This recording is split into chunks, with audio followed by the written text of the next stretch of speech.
David Chen stood at his mother's graveside with nothing but a failed company and a shattered dream, watching the woman who raised him alone get lowered into the ground. But what he didn't know was that his wife, Lauren, was already meeting with divorce attorneys to leave him for his co-founder and best friend Marcus 3 days after the funeral.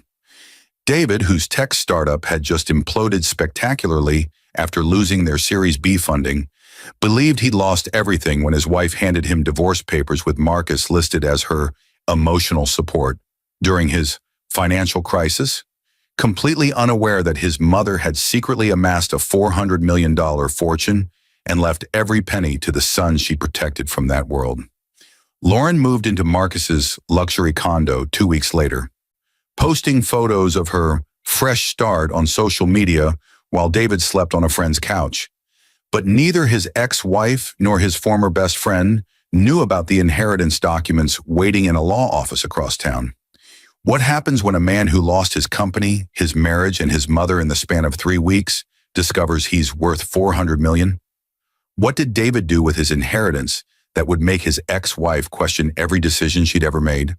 And why would a betrayal so calculated, a divorce so swift, and a best friend's ultimate deception lead to a transformation so profound it would leave everyone who doubted him speechless? David Chen sat in the sterile waiting room of Wellington & Associates, his laptop bag containing nothing but his dead company's final financial statements and divorce papers that had been finalized yesterday. The letter had arrived 3 days ago, formal, urgent, requesting his immediate presence for matters concerning the estate of Linda Chen. He'd almost ignored it. His mother had died 4 weeks ago with what he thought was nothing but memories, medical debt, in the small apartment in Queens where she'd raised him. He'd paid for her funeral by maxing out his last functioning credit card. The only one the bankruptcy hadn't touched yet, the bankruptcy. TechFlow, the SaaS platform he'd built from nothing, had collapsed 6 weeks before his mother's death. Their lead investor had pulled out at the last second, spooked by a competitor's PR campaign. Without the Series B funding, they couldn't make payroll. Couldn't keep servers running. Couldn't survive. David had watched 5 years of work evaporate in 72 hours. Then his mother got the diagnosis. Stage 4. 3 weeks, maybe 4. He'd spent every moment by her hospital bed while his company died, and his wife grew increasingly distant. Lauren had stopped visiting after the first week. "It's too hard," she'd said. "I can't watch this." Marcus had visited once. His co-founder, his best friend since they'd met at Stanford, had stood in the hospital doorway for 10 minutes, checked his phone twice, and said, "Stay strong, man. We'll figure out the company stuff later." There was no company stuff to figure out. TechFlow was dead. 3 days after the funeral, Lauren told him she wanted a divorce. She'd been staying at her sister's, she said. She needed space. She couldn't handle his negative energy anymore. The papers arrived the next day, expedited, professional. Marcus's name appeared twice, once as a reference for her emotional state during the marriage's dissolution, once as a witness to her signature. David had signed them in a coffee shop alone, with hands that didn't shake because he'd run out of tears. "Mr. Chen," a woman in her 60s appeared, elegant and sharp-eyed. "I'm Catherine Wellington. Thank you for coming. Please follow me." The office smelled like old money and new leather. Catherine gestured to a chair across from her antique desk and opened a file that looked impossibly thick for someone who'd lived as simply as his mother. "I understand you've been through an extraordinarily difficult period," Catherine began, studying his face with an expression he couldn't decode. "Your mother was a remarkable woman, David. She was also one of my most sophisticated clients for the past 32 years. David blinked. "Client? My mom was an accountant at a small firm. She barely made—" "Your mother," Catherine interrupted gently, "was a financial genius who built a $400 million fortune through strategic investments in technology, real estate, and emerging markets. You are the sole beneficiary. Everything transfers to you, effective immediately." The words didn't compute. David stared at the numbers on the document Catherine slid across the desk. $400,000, his mother's signature, a date from 8 months ago when she could barely use her hands. "This can't be real," he whispered. Catherine opened another folder. Your mother started with $700 in 1982. She had an extraordinary gift for identifying transformative technology before anyone else recognized its potential. She invested in Apple before the Macintosh. She bought Amazon stock in 1997. She recognized Tesla's potential in 2010. She invested in Bitcoin when it was trading at $200. Why didn't she tell me? David's voice cracked. She wanted you to build your own path without the weight or corruption of wealth. She wanted to know you'd become someone she could be proud of without money influencing your choices. She left you a letter. Catherine handed him an envelope with his mother's handwriting across the front. David's hands trembled as he opened it. My dearest David, if you're reading this, I'm gone, and you're probably angry and confused. I kept this secret because I needed to know you'd become the man I raised you to be without money corrupting your path. You chose innovation over easy money when you started TechFlow. You chose integrity when you could have cut corners. You chose compassion when you cared for me instead of focusing on your company. Now I need you to choose wisdom. Money doesn't change who you are. It reveals it. The people in your life will show their true nature now. Some loved you for potential utility. Some will regret abandoning you when you had nothing. Don't let their smallness make you small. Build something meaningful with this gift. Help people who are struggling like we did. Remember, you were never poor. You always had the richness of character, integrity, and vision. There's a fund I've been building for years. $50 million dedicated to helping entrepreneurs who face what you faced. Unexpected failure despite doing everything right. I want you to run it. Help others the way I wish someone could have helped us. I love you. I'm so proud of you. Now go show the world what you're really capable of. Mom David read it 4 times, tears streaming down his face. Catherine sat quietly, letting him grieve and process. Finally, he looked up. What happens now? Now we begin the transfer process. But first, she hesitated. Your mother included specific instructions about discretion. She was concerned about people who might suddenly become interested in you once your financial situation changed. David thought about Lauren, about Marcus, about the divorce papers finalized yesterday with Lauren already posting photos with Marcus on Instagram. I understand, he said quietly. I'd like to keep this completely private. Catherine smiled. Your mother predicted you'd say exactly that. She also left very specific guidance about handling what she called fair weather relationships. She was remarkably perceptive about human nature. David left the office 4 hours later with new accounts, a financial team, and a completely different reality. He walked through Manhattan in a daze, past the WeWork where TechFlow used to have offices, past the apartment building he'd been evicted from last month, past Marcus's company headquarters, the competitor Marcus had started while TechFlow was dying. His phone buzzed. Lauren. Hey, I know things ended badly. Marcus and I would love to take you to dinner. Show there are no hard feelings. We want to stay friends. David stared at the message. A month ago, this would have destroyed him. The casual cruelty, the audacity. Now, with his mother's letter fresh in his mind and $400 million in his future, he felt something unexpected. Clarity. He remembered everything with new eyes. Lauren's complaints about money over the past 2 years.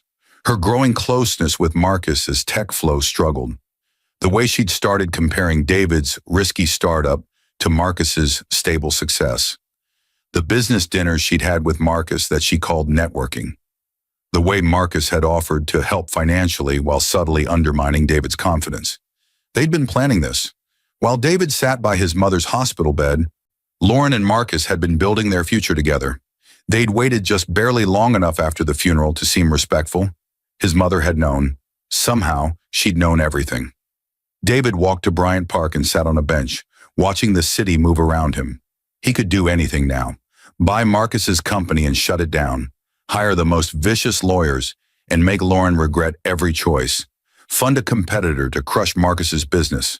But his mother's words echoed, "Don't let their smallness make you small." He thought for a long time. Then he made a decision that would change everything. David wasn't going to tell anyone about the money. Not yet.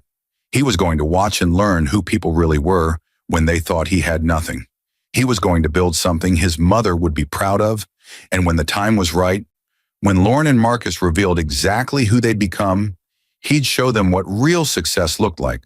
Not revenge, justice. David spent the next 2 weeks living in his friend Jake's spare room, pretending his life was falling apart while secretly meeting with Catherine and her team. They set up trusts, investment strategies, and what Catherine called strategic positioning. His mother's notes were incredibly detailed. She'd anticipated everything: the betrayal, the opportunism, the moment when people would start circling back. TechFlow's death was real enough. David couldn't save it, and he decided not to use his inheritance for that. The company was gone. His team had scattered to other jobs. The technology they'd built had been acquired by a competitor for pennies, Marcus's company, ironically. David, his former CTO, Jennifer, caught him at a coffee shop. "I heard about you and Lauren. Man, I'm so sorry. And the timing with your mom." She hugged him. "That's brutal. How are you holding up?" "Day by day. If you need anything, job references, connections, whatever, just ask. You were a great CEO. TechFlow failed because of bad luck and worse timing, not because of you." Her loyalty meant more than she'd ever know. On Thursday, Lauren texted again. "Marcus really wants to clear the air. We're having a small gathering Saturday at his place. Please come. We're all adults here." David stared at the message with something close to fascination. They wanted him at their celebration, the relationship built on his grief and failure, so they could feel better about themselves, so they could tell their friends, "Look how mature we all are." "David's fine with it," he texted back. "Sure. What time?" Saturday arrived with spring rain. David dressed in jeans and his Stanford hoodie, the same clothes he'd worn during TechFlow's all-nighters, and took the subway to Marcus's building in Tribeca. The building screamed money, the kind Marcus loved to display. The elevator opened to Marcus's penthouse. Electronic music drifted from inside. House music, sophisticated, the kind Marcus claimed to love but never actually listened to. David walked in. "David!"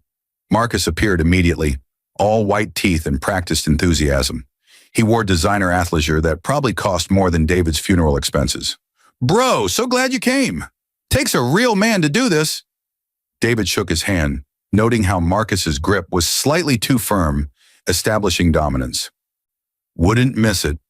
Lauren emerged from the kitchen, stunning in a dress David had never seen. She'd lost weight. Her hair was different. She looked expensive now. "David."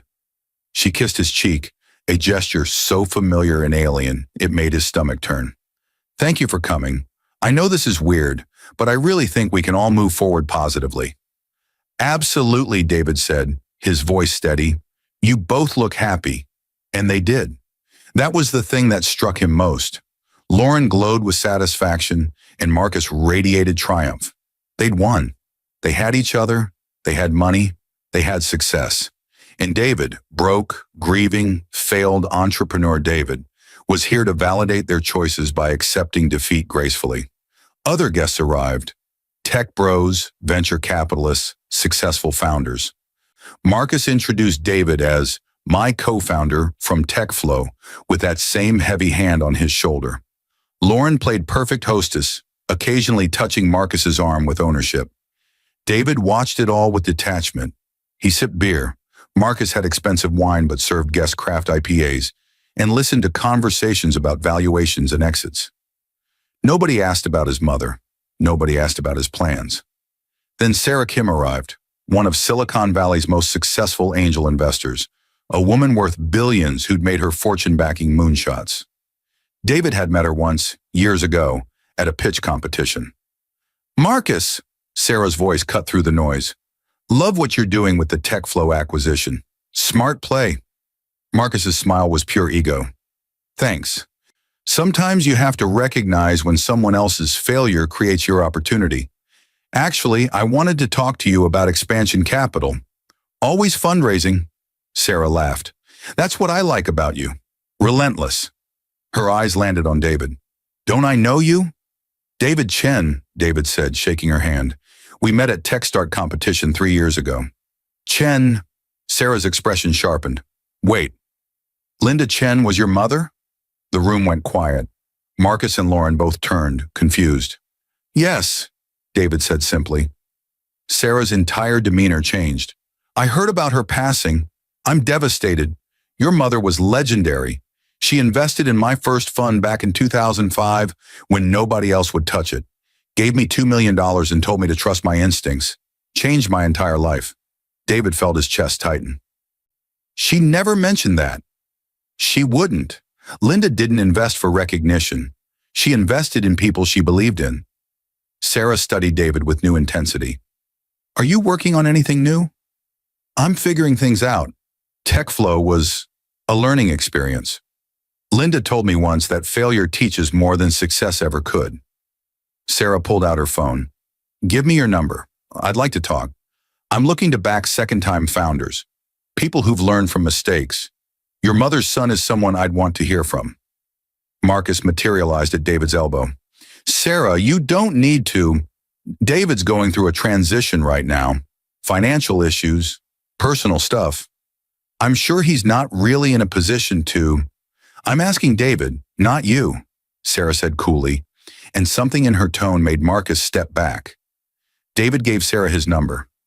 They talked for 30 minutes about his mother, about TechFlow's failure, about lessons learned and passed forward.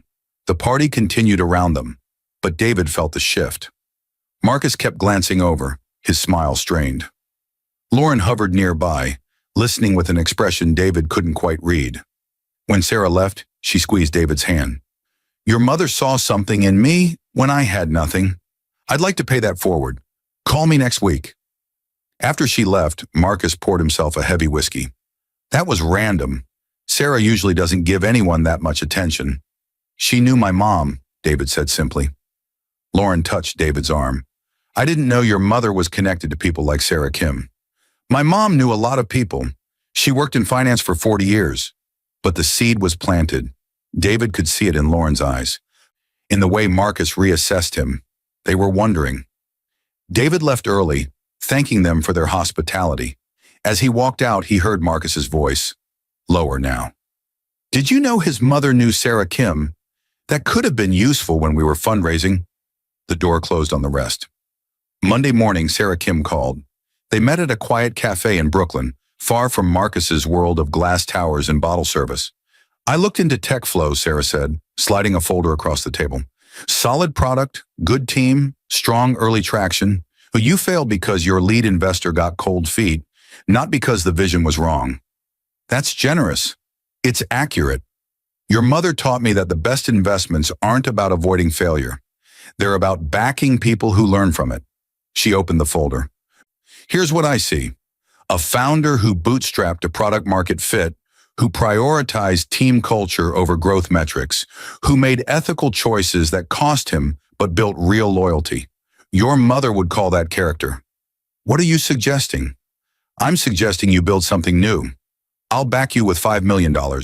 No strings, just belief.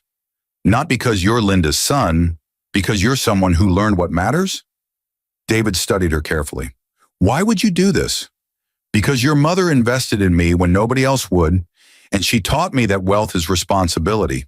Also, Sarah smiled slightly, because Marcus Brooks represents everything wrong with tech. Extractive, opportunistic, taking credit for others' work. Your mother told me once she worried about people like him. She said that? She said a lot of things. She saw people clearly. Sarah leaned back. So interested? David thought about his mother's letter, about building something meaningful, about not letting bitterness poison him, but still standing up for what mattered. Yet, he said, but I want to do it right this time.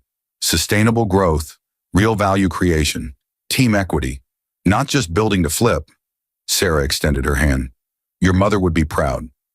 Over the next 3 months, David built quietly. He assembled a small team, people who'd been loyal during TechFlow's collapse, people who believed in building things that mattered.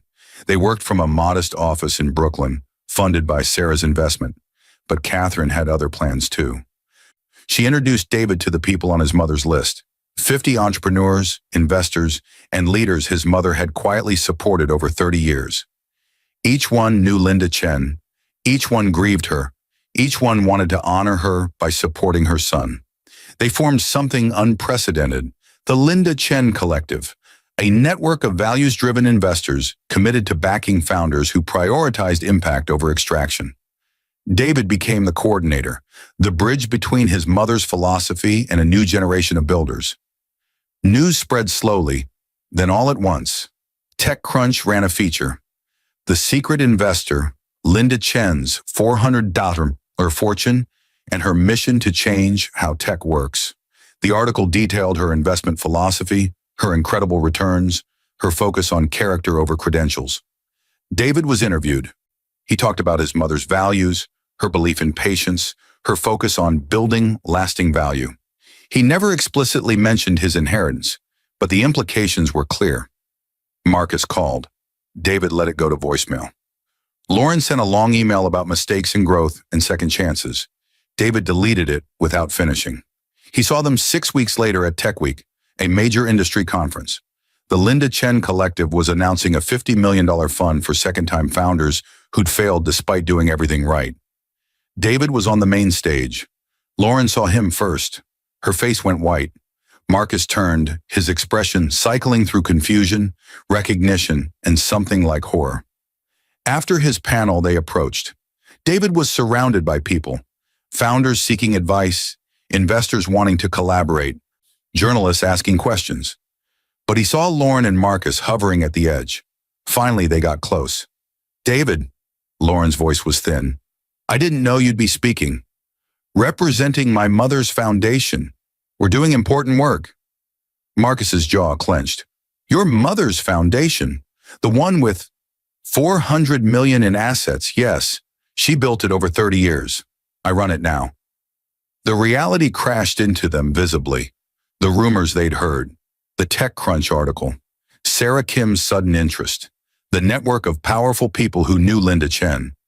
You inherited, Marcus started, I inherited my mother's life's work and her values. Yes.